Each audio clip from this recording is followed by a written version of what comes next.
సమంత నటించిన మా ఇంటి బంగారం చిత్రం బాక్సాఫీస్ జోరు 11 రోజులైనా ఈ సుమంత కూడా తగ్గకపోవడం విశేషం. 11వ రోజు ఈ చిత్రానికి తెలుగు రాష్ట్రాల నుంచి 85 లక్షల రూపాయల షేర్ వసూళ్లు వచ్చాయి. ఇది సాధారణమైన విషయం కాదు. దీన్ని బట్టి చెప్పొచ్చు ఈ చిత్రం లాంగ్ రన్లో ఖచ్చితంగా 100 కోట్ల గ్రాస్ మార్క్ను అందుకుంటుందని. అదే గనక జరిగితే సౌత్ ఇండియన్ సినిమాలో మొట్టమొదటి 100 కోట్ల గ్రాస్ని కొల్లగొట్టిన ఏకైక లేడీ ఓరియంటెడ్ చిత్రం ఈ సినిమా చరిత్రలో నిలిచిపోతుంది. ఒక నటిగా, నిర్మాతగా సమంతకి ఈ సినిమా ఇచ్చిన లాభాలు మామూలువే. ఈ లాభాలతో ఆమె మరో 4 సినిమాలు చేయొచ్చు.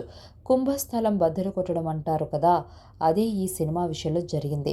ప్రాంతాల వారీగా ఈ చిత్రానికి 11 రోజుల్లో వచ్చిన వసూళ్లు ఎంతో ఒకసారి చూద్దాం. నైజాం ప్రాంతంలో ఈ చిత్రానికి ఇప్పటి వరకు 12,53,00,000 రూపాయల షేర్ వసూళ్లొచ్చాయి. అదేవిధంగా ఆంధ్రప్రదేశ్ ప్లస్ సీడెడ్ ప్రాంతాలకు కలిపి ఈ చిత్రం 9,48,00,000 రూపాయల షేర్ వసూలు రాబట్టింది. ఓవరాల్గా తెలుగు రాష్ట్రాల నుంచి ఈ చిత్రానికి 22 కోట్ల రూపాయల షేర్ వసూళ్లు, 42,60,00,000 రూపాయల గ్రాస్ వసూళ్లు వచ్చాయి. ఇక రెస్ట్ ఆఫ్ ఆంధ్రప్రదేశ్, తెలంగాణ చూస్తే తమిళనాడు ప్రాంతం నుండి 1,80,00,000 రూపాయల షేర్ వసూళ్లను రాబట్టిన చిత్రానికి Karnataka plus rest of India నుండి 4,75,00,000, ఓవర్సీస్ నుండి ఏకంగా 9,75,00,000 రూపాయల షేర్ వసూళ్లను రాబట్టింది.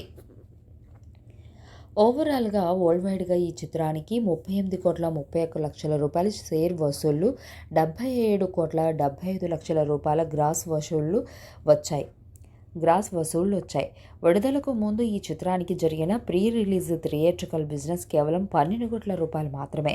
ఇప్పటి వరకు దాదాపు 26,31,00,000 రూపాయల లాభాలు వచ్చాయి. భవిష్యత్తులో ఖచ్చితంగా 30 కోట్ల లాభాలు మార్కుని ఖచ్చితంగా అందుకుంటుంది ఈ చిత్రం. బిజినెస్ టర్మ్స్ ప్రకారం ఈ చిత్రం ఈ ఏడాదిలోనే బిగ్గెస్ట్ ఆదాయాలను రప్పించిన చిత్రంగా నిలిచి ట్రిపుల్ బ్లాక్ బస్టర్గా నిలిచింది.